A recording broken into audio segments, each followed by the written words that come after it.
cotton gloves that are good. They're more disposable than these are, but even though these are crazy little things, put these on.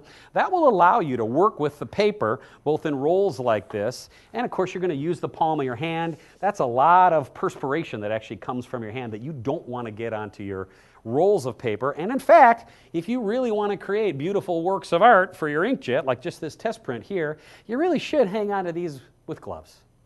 Now, with that said, this is a program where we want to educate photographers, and if I happen to ruin a roll of paper or a sheet of paper, that's sad because I don't want to waste anything, but I'm not going to use the gloves all day because, I don't know, I look somewhere between Michael Jackson and, I don't know, some professional race car driver. I'm going to skip that. Gloves, great idea though.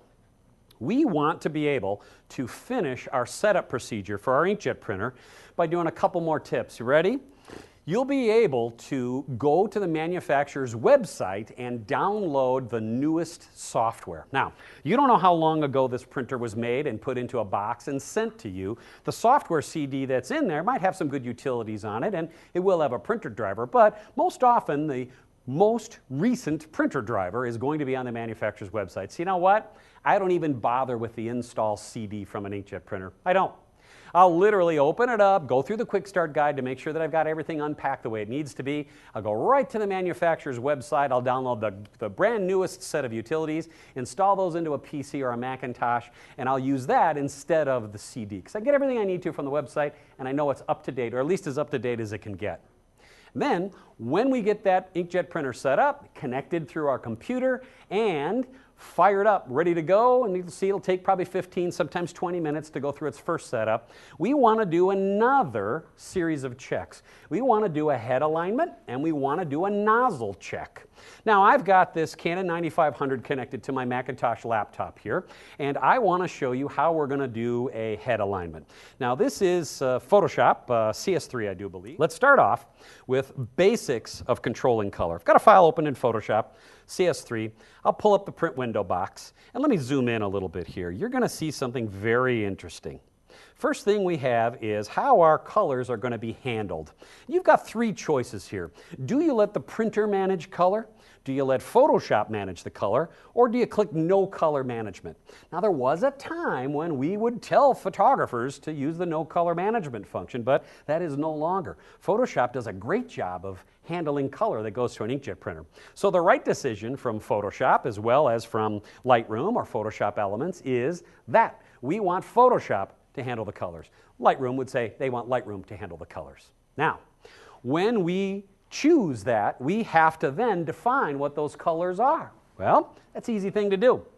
We can pick the printer profile, and we're going to talk in detail about printer profiles. But in this case, you'll see the file coming in is actually an sRGB file, and I happen to be using one of my favorite papers, the Moab LaSalle. That's how that word is pronounced, by the way. LaSalle is LaSalle. Photo matte paper on a Canon 9500. So I'm going to select that profile. And we'll talk about where that profile comes from in just a second. And we can hit print, and that's going to allow us to get the colors we want. What happens if we don't? What happens if we allow the printer to make the color decisions? Got some tests for you. You ready? Take a look here. Here are two files, two prints from the same file. On your left, this is from the Epson 9500 printer. This is what happens when you use Photoshop and you tell the printer to manage the color. And on the right, this is what happens when you tell Photoshop to manage the color using the profile for this paper for this printer exactly. And from, I know you're watching it over the internet and it's, video, so you can't see a whole lot of difference. Let me show you a little closer look. Here's what I see, and by the way, I'm looking at them under color-corrected light sources. You can probably see there, I'll move this over a little bit for you, buddy. Two things. First, see the difference in those blues? Wow, remember this one's correct, this one's not correct. That's very bright and cyan, where it wasn't really bright and cyan, that's downtown Los Angeles. That is a deep indigo-y color, and in fact, this is much closer to correct. I mean, I was there when I took the picture, right? Upper left corner, that's where I do my greens and my neutrals, and you'll see where the printer managed the colors, the greens, sorry about that, are much more yellow. The greens are correct on the one that we use the proper profile. Upper right corner is where I use bright red as well as deep shadows and some blue in there, and it's also got a lot of skin tones. So let's compare those skin tones.